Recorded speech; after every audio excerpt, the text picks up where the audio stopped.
Galtymore is a 917 metre high mountain in the Galtymore mountain range in the province of Munster in Ireland. It is the highest peak in Ireland's highest inland mountain range and Ireland's sixth highest peak overall. The walk starts off through a forestry with the pleasant sound of a nearby river to keep you company. The route I'll take to get to the summit of Galtymore is to walk as far as Lake Musky, which has a good pathway leading to it.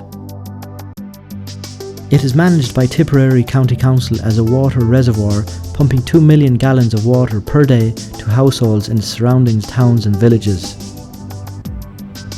Lake Musky covers over 20 acres and is the largest of the 5 corrie lakes in this mountain range.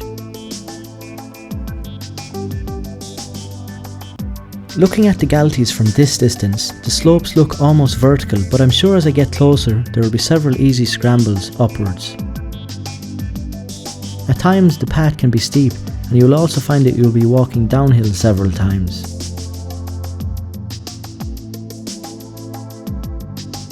I'm now at Lake Musky, which is at an elevation of 495 metres. It's after taking me a little over 1 hour to get here, and I calculate it'll take me approximately 2.5 hours to get from here to the summit of Galtymore.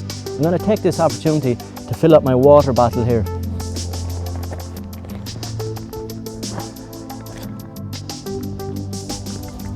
I actually had my water bottle filled with Coke up until this, and I ended up drinking it really fast.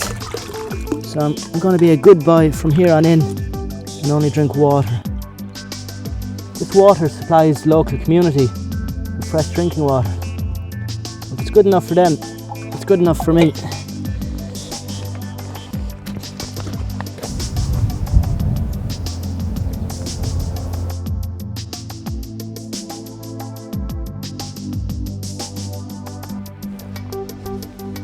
Up until now I had a clear pathway to follow, which ended at Lake Musky.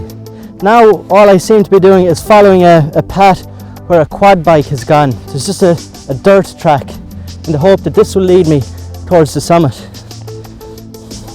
From there I will follow smaller tracks leading me up very steep slopes, and then from there it is a long walk to Galtymore, all along the top of the Galtymore mountain range. For me, Lake Musky, with these cliffs surrounding it, is one of the best mountain views I've come across in Ireland so far. I estimate it will take me a little more than 3 hours to reach the summit, the weather conditions being ideal with no rainfall for the past few days. Standing this close to the steep slopes, I can see a few routes that may not be too difficult. I have no track to follow now, so I'll have to make my own route. I'm going to attempt to climb up the gullies. There seems to be plenty of rock to grip to there and almost no water is flowing. I would consider this the most dangerous part of the climb. There is a lot of erosion on the sides of the gully and the grass breaks away in clumps.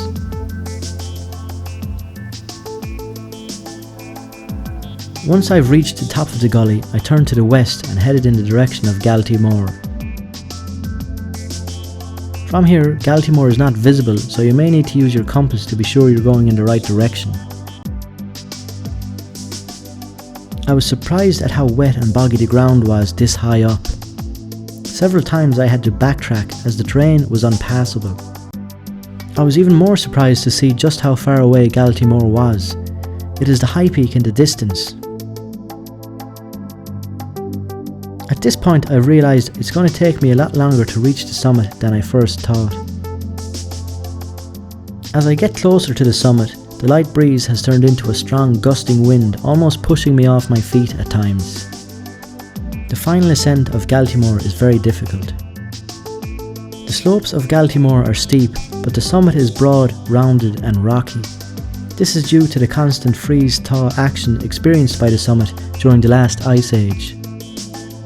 Although the summit is marked with this metal cross, the actual highest point of the mountain is marked with this pile of rocks just several metres away from the cross.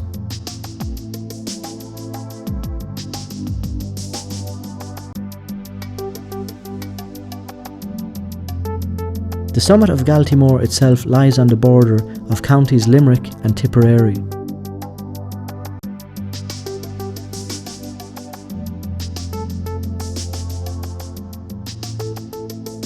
The northern face of Gal Timor is impressive, with Loch Deheen below